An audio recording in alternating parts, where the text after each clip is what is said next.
For most of human history, sovereignty has meant maintaining an army, a currency, borders. But now nation states are said to be sovereign when they can control the digital infrastructure that societies run on. Well, there's data, there's the cloud, the hardware, and finally, artificial intelligence. Digital autonomy or sovereignty has become an essential part of how we define freedom today. For countries and for individuals. Watch this story. 6 a.m. The alarm goes off on your phone. The first message you get comes through a foreign app. The first question of the day goes to a foreign search engine, mapping the route to work, the music on the way, the advertisement that follows you there.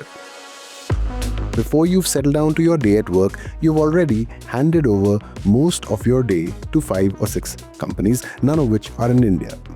We've seen markets have concentrated, markets have tipped, and there are a very small number of players who control everything that we see and do online. India is the second largest internet market on earth. When Indian data prices collapsed in the late 2010s, hundreds of millions of people came online for the first time. And what they found there was free search, free maps, free messaging, free video. Today, the cost of using these services is becoming visible. So who owns what a billion Indians leave behind? There was no clear answer in law. Well, that changed in 2023. The DPDP Act says your personal data is yours, that a company must ask before it takes it, tell you what it's for, and then delete it when the purpose is accomplished. But the whole law rests on one word: consent. Nobody reads it, almost nobody can refuse it, because refusing usually means losing the service. There is a second front too. Where does the data physically sit? Now, the Reserve Bank of India already requires Indian payments data to be stored in India. So a lot of compliance and regulatory frameworks have been put in place by every government. For example, European government has come with, like say, Europe has come up with the GDPR. Our European customers' data reside on the European data centers. Similarly, right, say we have 16 data centers worldwide. So, and everywhere it is local in the country. And same as with India, right? So whatever the Indian customers' data are actually stored in the Indian data center. The argument is simple. A country should be able to reach its own records. The Competition Commission of India, the country's antitrust watchdog, has spent years going after the choke points.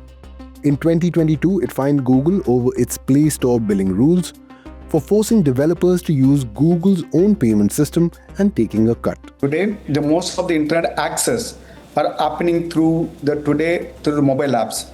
The mobile apps are today entirely controlled by the Google and Apple.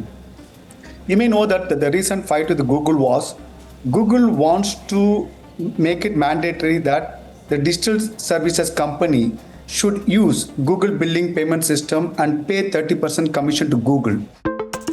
But the most interesting answer India has given isn't a rule at all. It's a build. For half a century, the world ran its card transactions over 2 American networks.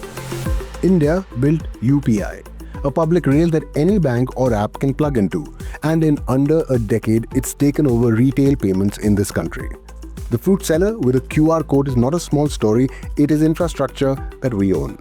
On the AI front, we have Bhashini, a government effort to build translation and speech for Indian languages. It is the part of this story Silicon Valley was never going to build because there's no money in doing it. Some of it is private. Reply, a messaging app from the Indian software firm Zoho, with its data on Indian servers, surged after ministers publicly backed it. But WhatsApp has hundreds of millions of Indian users, and the graveyard of Indian challengers is not short. Downloads are easy. Staying is the hard part. And then the hardest thing of all, the chip itself. In February this year, India's first semiconductor assembly and test plant opened at Sananand in Gujarat. At Dholera, a Tata Fab is working toward the first semiconductor actually fabricated on Indian soil. The argument has moved from data to compute. The countries that control advanced chips, large-scale computing, and the frontier AI models are the ones that will set the terms, and on all three, India is still a customer. The market itself is not going to give us Indian large language models without taking away our data to data centers which are sitting in California or in Iceland. So if we recognize that as a market failure, and if it brings in some bit of tech independence in the equation, then that market failure has to be addressed. And finally, the bit that nobody likes saying out loud. A Swadeshi app that nobody uses is not independence. The only thing that has ever actually displaced a foreign platform in this country is an Indian one that was better to use. UPI didn't win because it was Indian. It won because it worked. Now, nobody's asking for a country that logs off or has an internet that stops at the border. Nobody is asking for protectionism. Digital sovereignty is about owning and protecting digital infrastructure while staying connected to the world, while maintaining the integrity and security of citizens' data. Is that even possible?